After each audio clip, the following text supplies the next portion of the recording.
حضرت عبداللہ بن مسعود رضی اللہ عنہ سے روایت ہے، انہوں نے بیان کیا کہ ایک شخص رسول کریم صلی اللہ علیہ وسلم کی خدمت میں حاضر ہوا اور اس نے سوال کیا کہ رسول اللہ، ایک نصرانی شخص ہے جو انجیل پر عمل کرتا ہے، اور اسی طرح ایک یہودی شخص ہے جو تورات کے احکام پر چلتا ہے، اور وہ اللہ پر اس کے رسول پر ایمان بھی رکھتا ہے، مگر اس کے باوجود وہ اب کے دین اور آپ کی شریعت پر نہیں چلتا، تو فرمائیے کہ اس کا کیا حکم ہے؟ رسول کریم صلی اللہ علیہ وسلم نے فرمایا، جس یہودی نصرانی نے میری بات کو سن لیا، یعنی میری دعوت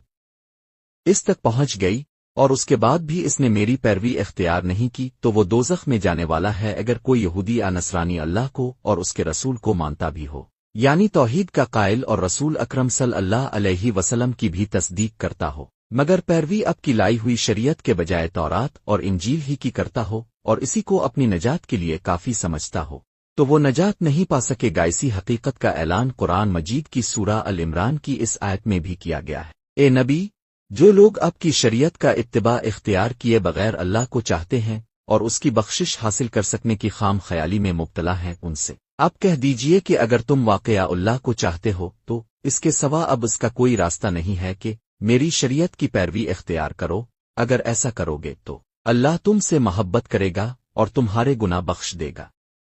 اور اگر تم میری پیروی اختیار نہیں کرو گے تو اللہ کی محبت اور مغفرت کے تم مستحق نہیں ہو سکو گے۔